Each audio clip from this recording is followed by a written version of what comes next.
Bonjour à toutes et à tous, je suis Julien Lopi, secrétaire général de l'ADF.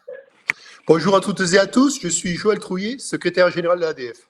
Depuis plusieurs jours maintenant, le monde entier traverse une crise sanitaire sans précédent. Notre pays est touché, notre quotidien est bouleversé et bien évidemment notre exercice professionnel est impacté. Le Covid-19 transforme nos organisations et nous confronte à de multiples et diverses questions. Les réponses s'inventent tous les jours, les informations contradictoires aussi. Pour vous aider à voir plus clair, en cette période troublée, l'ADF a décidé de créer Question Expresso avec l'ADF, une émission télévisée diffusée gratuitement du mardi au vendredi à 14 heures sur notre site internet et nos pages Facebook et YouTube. Chaque jour, nous recevrons une personnalité de la profession pour répondre à toutes les questions que vous nous aurez posées à l'adresse suivante: covid@adf.asso.fr. Aujourd'hui, nous avons le plaisir d'accueillir Serge Fournier, président du Conseil national de l'Ordre. Bonjour Serge, quoi de plus logique que de commencer cette première émission pour faire le point sur la réponse sanitaire mise en place par la profession face au Covid-19. Nous avons reçu de nombreuses questions de la part des confrères.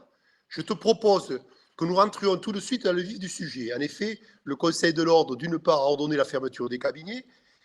Donc, un certain nombre s'interrogent comment continuer à assurer leur mission de santé publique. Donc, après une semaine de crise, peux-tu nous faire une synthèse de l'organisation de la permanence, de la prise en charge des urgences dentaires mises en place à ce jour par le Conseil national de l'Ordre?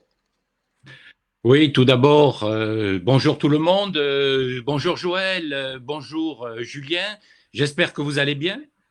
Ah, bien, Et apparemment. comme tu l'as dit, nous sommes face à une crise sanitaire majeure et toute l'organisation mise en place par le Conseil national de l'Ordre repose à trois buts.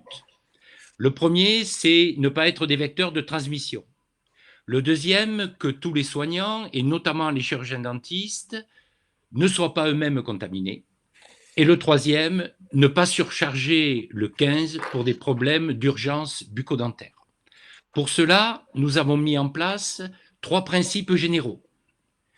Tu viens de le dire, tous les cabinets dentaires doivent être physiquement, et je dis bien physiquement, fermés, quel que soit le mode d'exercice. Cela concerne les cabinets libéraux, cela concerne également les cabinets mutualistes et cela concerne également les centres dentaires. Mais parallèlement, et je fais un appel dans ce sens, tous les chirurgiens dentistes doivent assurer eux-mêmes la régulation des appels de leur propre patientèle.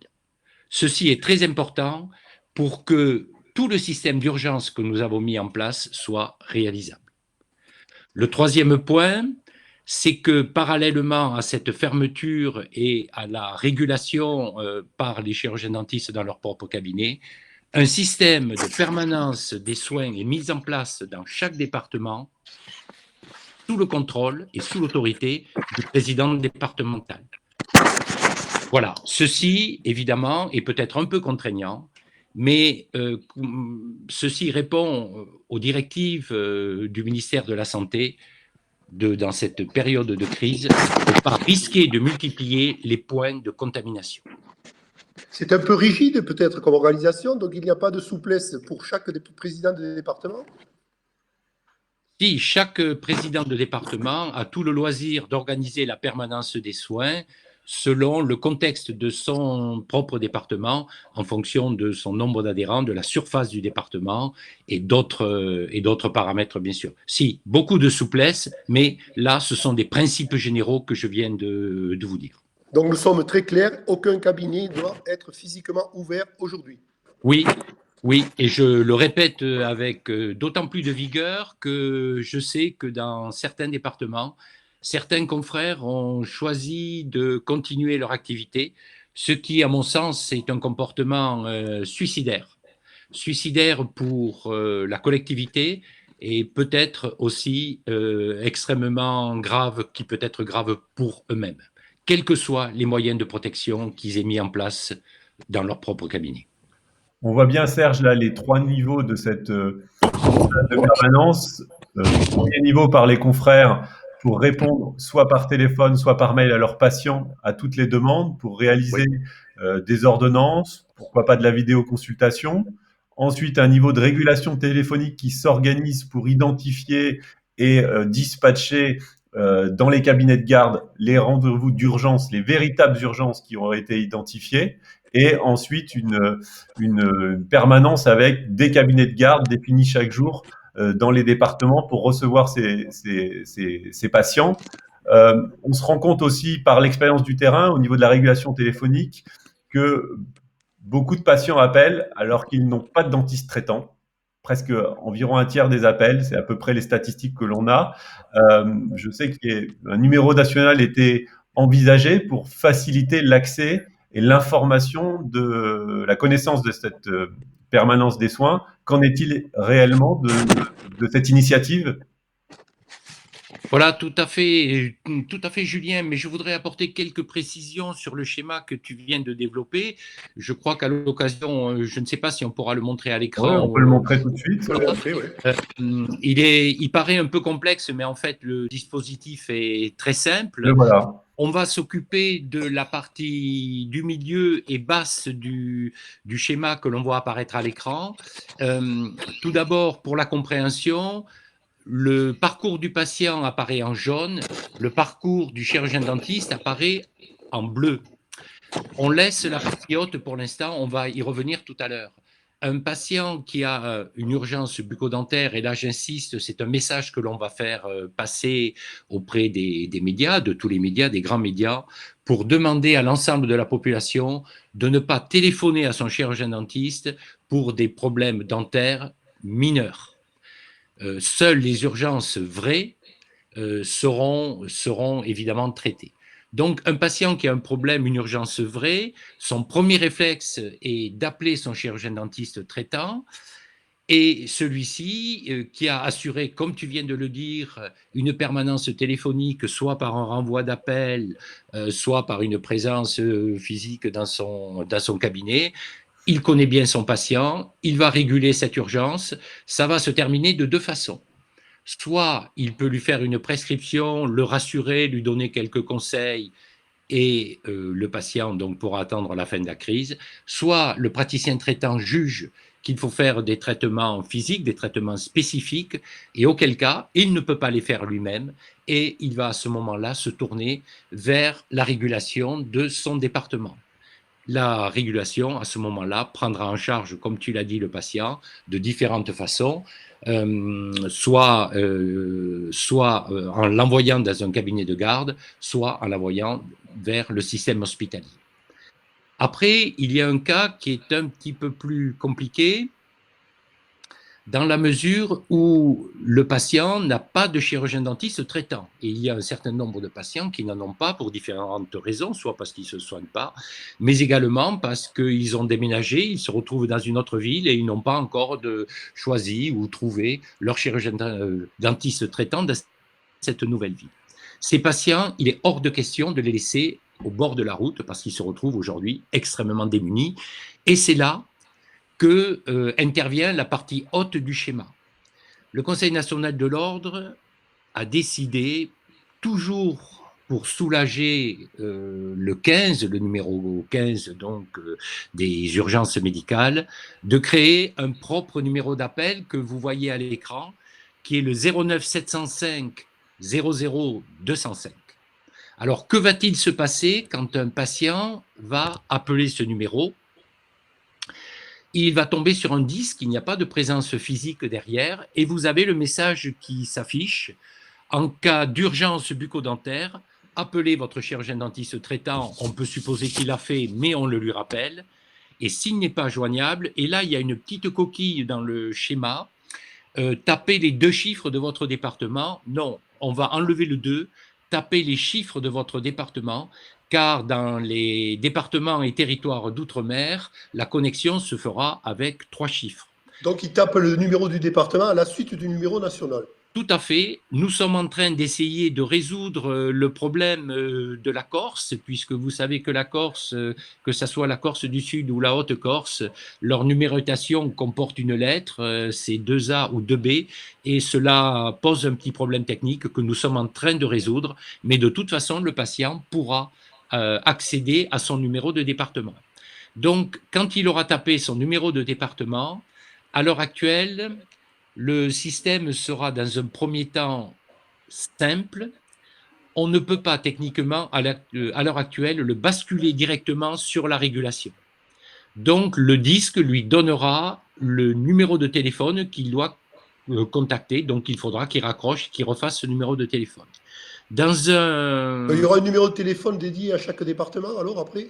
Voilà, nous avons recensé dans chaque département le numéro de la régulation.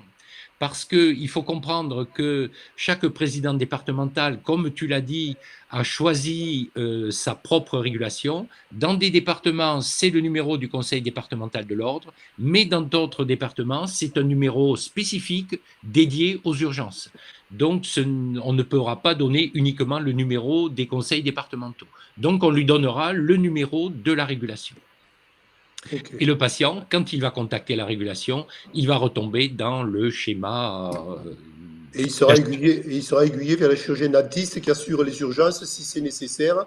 Et ce nombre de chirurgiens dentistes, il est fait en fonction de quoi? Il y a des règles ou c'est chaque département qui fait comme il l'entend? Alors au départ, nous sommes partis sur quelques bases statistiques en considérant que les départements importants en nombre d'habitants devaient avoir au moins 4 chirurgiens dentistes de garde, je veux dire 4 points de permanence de soins, même si dans chaque permanence, il peut y avoir 1 ou 2 chirurgiens dentistes.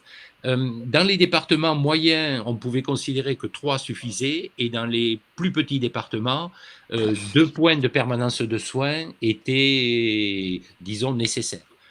Sauf que chaque président de département, d'où la souplesse dont je te parlais au début de l'émission, chaque président de département est tout à fait en capacité de moduler ce nombre de cabinets. Pourquoi nous avons choisi ce nombre? Il n'est pas du tout arbitraire, il est simplement en fonction de la quantité de matériel spécifique dont nous avions à disposition.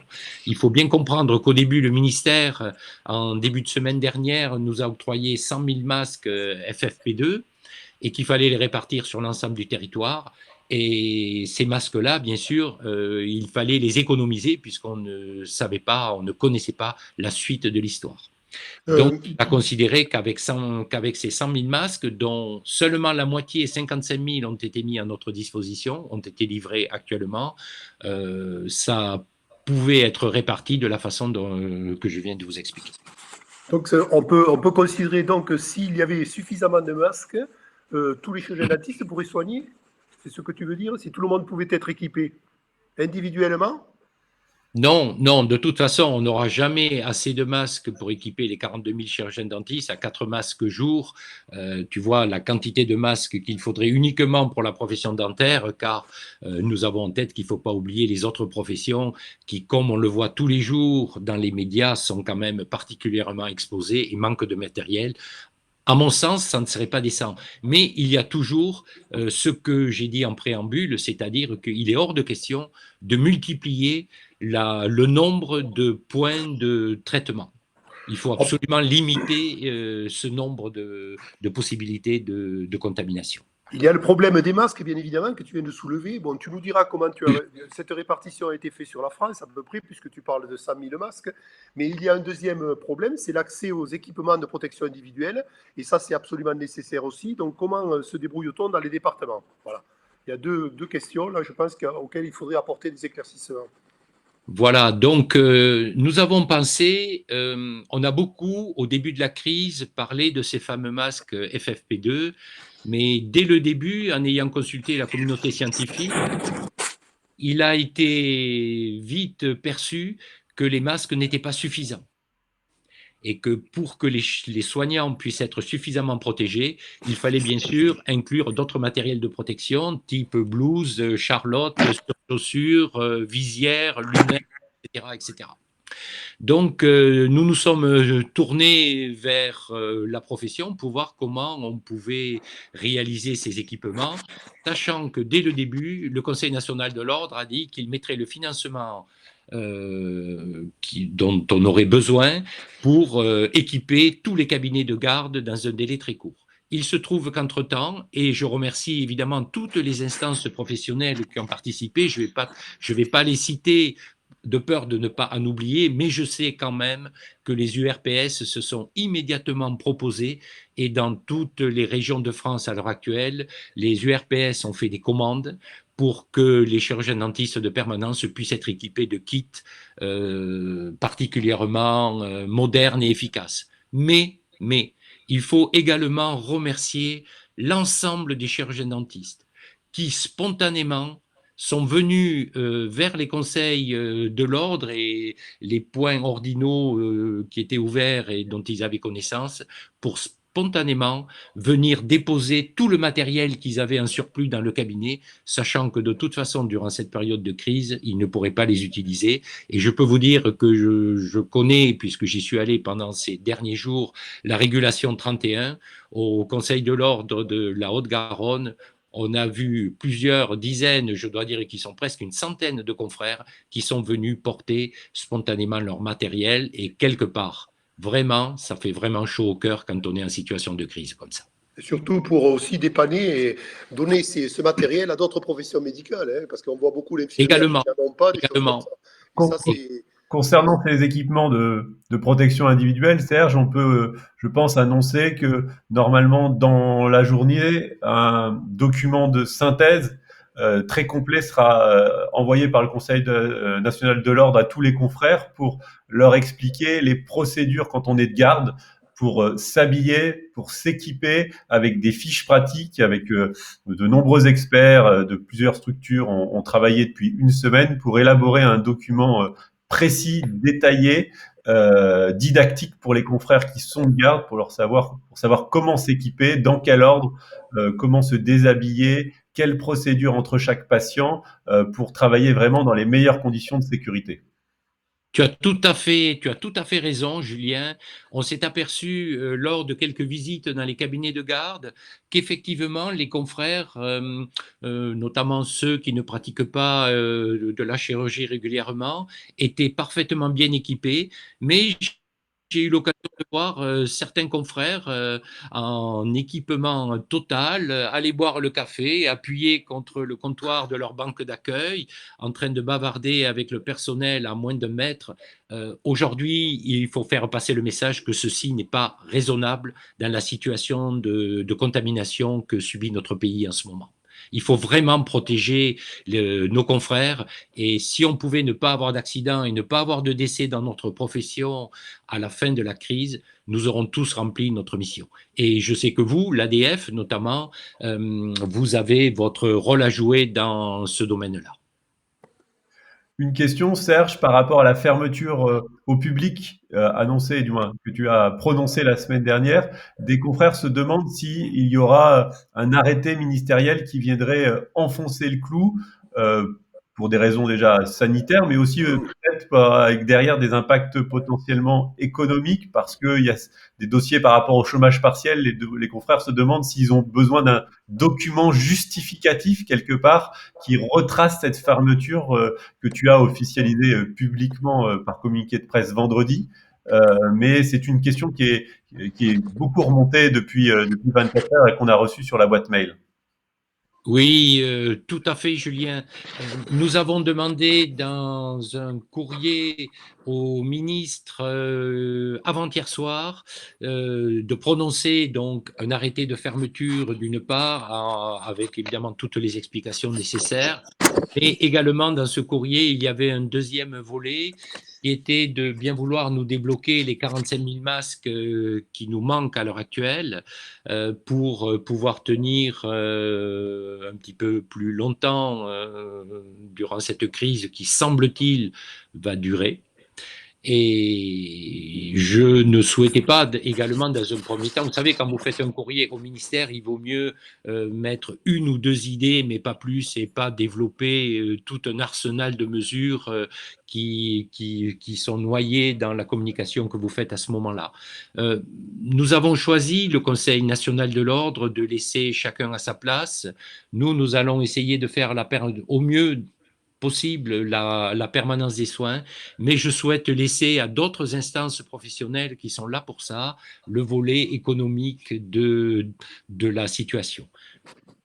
Je reviens simplement pour avoir ta réaction et ta position par rapport au comportement qu'on a évoqué tout à l'heure, parce qu'ici et là, apparemment, il y en a encore qui continuent à travailler. Il y a des prothésistes qui livrent des prothèses. Bon, c'est peut-être à la marge, mais on a entendu parler de sanctions. Est-ce que tu irais jusque-là ou après la mise en garde solennelle que tu viens de faire?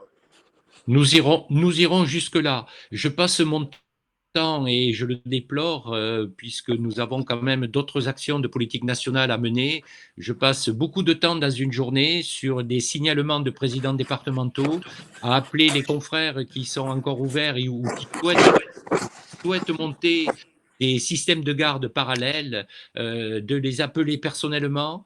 Je le regrette si parfois j'ai été un peu virulent, certains confrères se reconnaîtront, mais pour essayer de leur faire comprendre que vraiment, ils ne jouent pas le jeu et ils amènent tout le système bucco-dentaire dans une impasse en essayant de continuer de travailler dans ces circonstances-là. Oui, je fais la police, je reconnais que ceux qui continueront, nous entamerons des sanctions et dans un délai rapide.